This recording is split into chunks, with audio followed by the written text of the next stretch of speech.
Keeping drains clean is a critical component of producing safe dairy foods.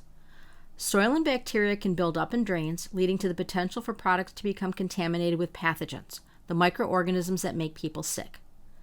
Listeria monocytogenes is a pathogen that has severe health consequences and can be found in dairy processing environments, particularly in drains. Ideally, drains should be cleaned on each processing day, and this is often the case in large-scale facilities. Small-scale facilities should have a regular cleaning schedule for drains. The more frequently, the better. Today, Eva will show you how to clean the drain near the vat after making cheese. Cleaning drains are done manually with a cleaning solution, proper brushes, and a hose. The first step of cleaning is to put on appropriate personal protective equipment, or PPE.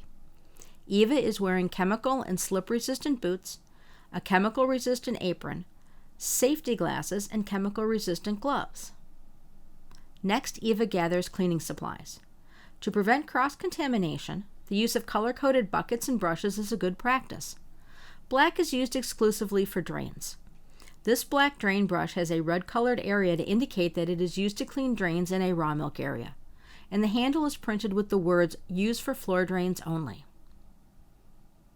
Eva has prepared a bucket of cleaning solution made to the proper concentration according to her Sanitation Standard Operating Procedure, or SSOP, for cleaning drains. She uses a black bucket to indicate that the cleaning solution is to be used only for drains. Her brush has a yellow band, or maybe all black, to indicate that the brush is used in an area for processing pasteurized products. There are different styles of drains used in dairy processing, and this is a basket-style drain. This drain has a perforated cover, and others have grates. If your drain has a grate, be sure to carefully scrub each section so that the soil and bacteria do not build up on the inside corners. Eva removes the basket and washes it carefully with a short black hand brush. Eva uses sufficient scrubbing action or mechanical force to clean the residue from both sides of the basket. She is careful not to cause any splattering during cleaning because this could spread contamination throughout the facility.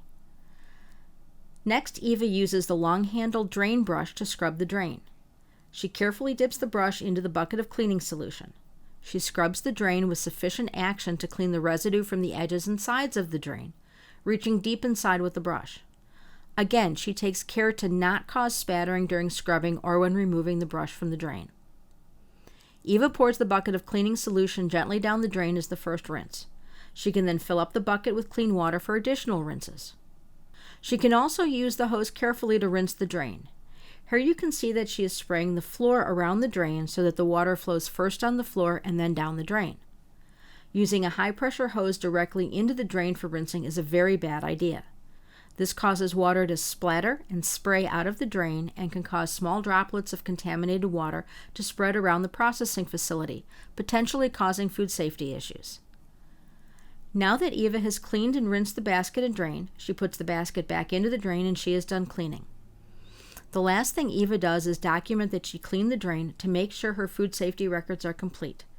Now she can take pride in a job well done to keep her facility as clean as possible to make high-quality, safe dairy foods.